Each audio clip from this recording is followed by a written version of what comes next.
ದಿವ್ಯಜ್ಯೋತಿ ಬುದ್ಧಿಮಾಂದ್ಯ ಶಾಲೆಯನ್ನು ನಡೆಸಲು ಯಾವುದೇ ಪರವಾನಗಿಯನ್ನು ತೆಗೆದುಕೊಂಡಿಲ್ಲವೆಂದು ಮಹಿಳಾ ಮತ್ತು ಮಕ್ಕಳ ಕಲ್ಯಾಣ ಇಲಾಖೆಯ ಉಪನಿರ್ದೇಶಕ ಪ್ರಭಾಕರ್ ಅವರು ಸ್ಪಷ್ಟಪಡಿಸಿದ್ದಾರೆ. ಡಿಸೆಂಬರ್ 20 ಮಧ್ಯಾಹ್ನ 3 ಗಂಟೆ ಸಂದರ್ಭ ಈ ಕುರಿತು ಅವರು ಮಾತನಾಡಿದ್ದಾರೆ. ಬಾಗಲಕೋಟೆಯ ನವನಗರದ ಸೆಕ್ಟರ್ ನಂಬರ್ 54ರ ದಿವ್ಯಜ್ಯೋತಿ ಬುದ್ಧಿಮಾಂದ್ಯ ಶಾಲೆಯಲ್ಲಿ ಬುದ್ಧಿಮಾಂದ್ಯ ಬಾಲಕನ ಮೇಲೆ ನಡೆದ ಹಲ್ಲೆ ವಿಚಾರವಾಗಿ ಅವರು ಪ್ರತಿಕ್ರಿಯೆ ನೀಡಿದ್ದು, ಇದೊಂದು ಅಮಾನವೀಯ ಘಟನೆ ಎಂದು ಖಂಡಿಸಿದ್ದಾರೆ. ಇನ್ನು ಈ ಶಾಲೆಯವರು ಯಾವುದೇ ರೀತಿಯ ಪರವಾನಗಿಯನ್ನು ತೆಗೆದುಕೊಂಡಿಲ್ಲ, ನಿಯಮಗಳನ್ನು ಪಾಲನೆ ಮಾಡಿಲ್ಲ, ಇವರ ವಿರುದ್ಧ ಸೂಕ್ತ ಕಾನೂನು ಕ್ರಮವನ್ನು ಜರುಗಿಸಲಾಗುತ್ತದೆ ಎಂದು ತಿಳಿಸಿದ್ದಾರೆ. ಇನ್ನು ಈ ಸಂದರ್ಭದಲ್ಲಿ ಅವರು ಮಾತನಾಡಿದ್ದು ಹೀಗೆ.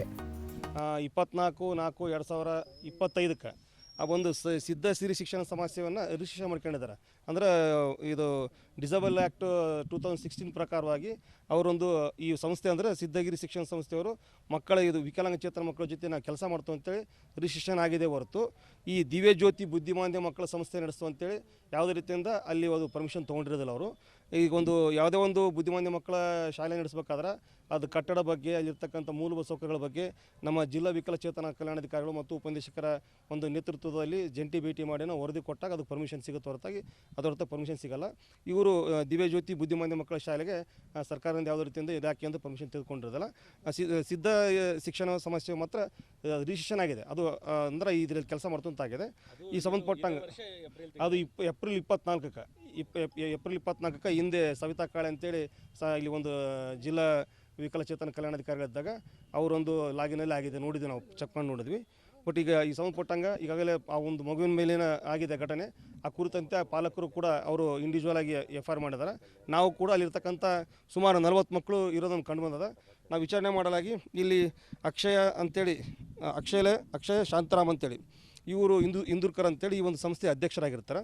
ಆಮೇಲೆ ವಿಶೇಷ ಶಿಕ್ಷಕರು ಅಂತೇಳಿ ಆನಂದಿ ಇಂದೂರ್ಕರ್ ಅಂತೇಳಿ ಅವರಿಬ್ಬರು ಇಂದೂರ್ಕರ್ ಅಂತ ಅವರಿಬ್ಬರು ಹಸ್ಬೆಂಡ್ ವೈಫ್ ಇರ್ತಾರೆ.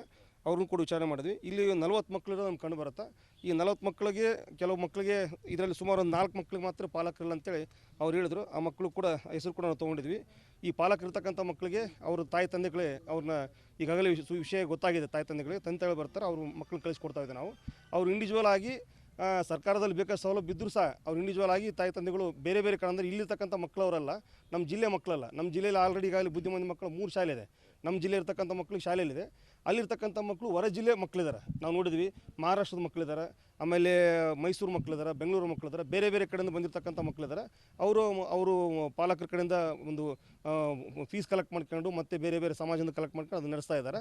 ಅದನ್ನು ಕೂಡ ನಾವು ಈಗ ಅವ್ರ ಅಕೌಂಟ್ ಡೀಟೇಲ್ಸ್ ನೋಡ್ತೀವಿ, ಅವ್ರ ಬ್ಯಾಂಕ್ ಖಾತೆ ಕೂಡ ನೋಡ್ತೀವಿ, ನಾವು ಯಾವ ರೀತಿ ನಡೆಸ್ತಾ ಇದ್ದೀವಿ ಅದನ್ನು ಕೂಡ ನೋಡ್ತೀವಿ. ಅದನ್ನು ಸರ್ಕಾರಕ್ಕೆ ವರದಿ ಕೊಡ್ತೀವಿ. ತಕ್ಷಣ ಆ ಮಕ್ಕಳನ್ನ ನಾವು ಆ ಪಾಲಕರಿಗೆ ಒಪ್ಪಿಸ್ತೀವಿ. ಒಂದು ವೇಳೆ ಪಾಲಕರು ಬರೋದಿದ್ದರೆ ಅಂಥ ಮಕ್ಕಳು ನಮ್ಮ ಇಲಾಖೆ ಸಂಸ್ಥೆ ಏನಿದೆಯಲ್ಲ, ಈಗಾಗಲೇ ನಮ್ಮಲ್ಲಿ 3 ಸಂಸ್ಥೆಗಳಿದೆ. ಆ ಬುದ್ಧಿಮಾಂದ್ಯ ಮಕ್ಕಳ ಶಾಲೆಗೆ ಆ ಮಕ್ಕಳನ್ನ ಸೇರ್ಪಡೆ ಮಾಡ್ತೀವಿ ಸರ್.